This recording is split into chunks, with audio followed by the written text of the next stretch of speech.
Good morning parents. શૈક્ષણિક વર્ષ 2026-27 અંતર્ગત આરટીઈના ચોથા રાઉન્ડનો આજે શાળાની પુનઃ પસંદગી કરવાનો આજે છેલ્લો દિવસ છે. આપણને 3 દિવસ આપેલા 18, 19 અને 20. આશા રાખું છું જે પેરેન્ટ્સે એમના નજીકની સ્કૂલમાં સીટ અવેલેબલ હોય તો એ સ્કૂલને સિલેક્ટ કરીને એડ કરીને ફોર્મ કન્ફર્મ કરી દીધું હશે. જે પેરેન્ટ્સે એડ કરેલા હોય, રિમૂવ કરેલા હોય, જે કંઈ સ્કૂલમાં ચેન્જીસ કરેલા હોય તો એનું ફોર્મ કન્ફર્મ કરવું ફરજિયાત હતું. જો કન્ફર્મ નહીં કરેલું હોય તો એડમિશન મળવાપાત્ર હશે ને નહીં મળે. હવે આજે 20 તારીખે પૂરું થશે આ રાઉન્ડ અને ત્યાર પછી રિઝલ્ટ બહાર પડશે કે ચોથા રાઉન્ડમાં તમને એડમિશન મળેલું છે કે નહીં. તો જે પેરેન્ટ્સને એમના બાળકનું એડમિશન શક્ય બન્યું હશે તેમને એમના રજિસ્ટર્ડ મોબાઈલ નંબર પર SMS થ્રુ જાણ કરવામાં આવશે કે ચોથા રાઉન્ડ અંતર્ગત શાળાની પુનઃ પસંદગી કરવા બદલ તેમનો પ્રવેશ શક્ય બન્યો છે. આ રીતનો SMS આવશે.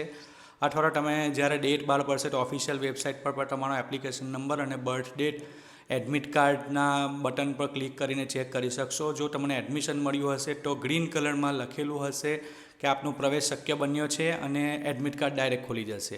અને જે પેરેન્ટ્સને એડમિશન નહીં મળેલું હોય એમને રેડ કલરમાં લખેલું આવશે કે ચોથા રાઉન્ડ અંતર્ગત શાળાની પુનઃ પસંદગી કરવામાં તમને પ્રવેશ શક્ય બન્યો નથી. આ રીતનું રેડ કલરમાં બતાવશે. આ આરટીઈનો આ છેલ્લો રાઉન્ડ હતો. આશા રાખું છું કે જે જરૂરિયાતમંદ હતા એમને એડમિશન મળવાપાત્ર હોય તો મળ્યું હશે એવી આશા રાખું છું. આરટીઈને રિલેટેડ કંઈ પણ ક્વેશ્ચન હોય મને DM કરજો, હું જરૂરથી જવાબ આપીશ. Thank you.